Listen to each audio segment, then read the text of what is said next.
SVG's Jason Dachman. We are at the SVG Summit in person in New York City at the New York Hilton. I am here with a very good friend of SVG. He's CBS Sports VP of Remote Operations, Jason Cohen. Jason, good to see you, man. Good to see you. First and foremost, it's good to be back. Yeah.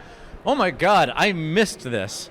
I missed the free coffee and kind of making weird elbow bumps with everybody. But listen, it's been way too long, and this is like the first sense of like industry normality, and it's good to be here.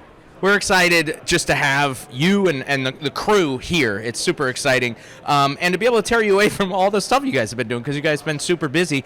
Let's start with college football. It was a great season for the SEC. Ratings were awesome, but from a production point of view, you guys made some really cool new innovations, wrapped it up with a big SEC Championship game, and then obviously the Army-Navy game is always fun. So what were some highlights for you from a technical and production standpoint on the college football side? Well, look, first of all, I think when you think about this past season in college football, it's the ultimate example of you don't know what you have until you don't have it, right? Like it was nice to be back in fully normal remote production workflow where all operators and production personnel were in the trucks, in the field, at the compound. We still remoted in some positions, some replay operators and editors, but for the most part, to go back to traditional pre-pandemic television production was something that we'd taken for granted before, and then nice to get back to. And then when you're in it, you can go back to the things that you were doing pre the craziness, right? And so the SEC season, like you said, it was a great season. The ratings were phenomenal. Our games were terrific on the field. And because of all of the excitement of the package and the matchups, to your point, right, we added some firepower to the shows. Certainly the games grew with extra cameras. We had drones on a couple of shows. We had line to gains. We had our pylons. Of course, shallow depth of field made its way into SEC football, which it hadn't been before.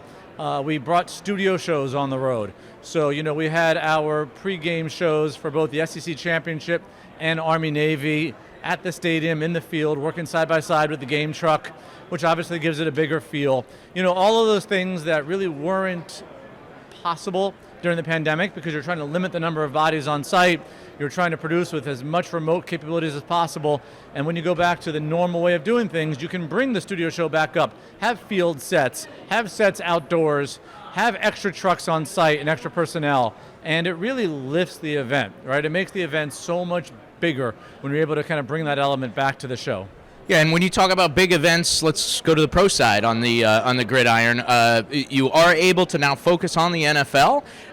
You have a very exciting 2.0 edition of the Nickelodeon playoff game coming up, and then of course the AFC Championship, always a huge show for you guys. So what can we expect when it comes to NFL playoffs, especially when it comes to all the fun craziness that we saw last year on the Nickelodeon broadcast? Look, this is my favorite time of year as a sports fan / TV sports executive because I love the playoffs when it comes to football. We have the ability to take everything we do over the course of the year and all the things that we talk about and want to try and throw it at the playoffs, especially the AFC Championship. And then when you get to the Nickelodeon game, like you mentioned, it became a whole new playground of toy testing, right? I mean, for us this year, we've got multiple wildcard games, multiple divisional games, and we have the AFC Championship. And of course, we have the Nickelodeon's second game as they return for their broadcast this year. And I think what you're going to see with the Nickelodeon show is we took a concept last year that was new and baked as well as we could with not really knowing how is it going to work and not having one done before in the middle of a pandemic. And now that we have one under our belt and there's a little bit more normality to the season, I think what you're going to see this year is this game enhanced to a whole new level.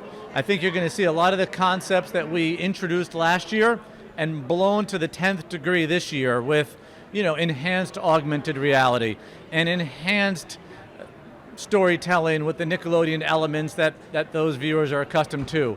It's going to be fun because, we didn't really know what we were doing last year. We kind of faked it till we made it. And it was an enormous success, which we're very appreciative of.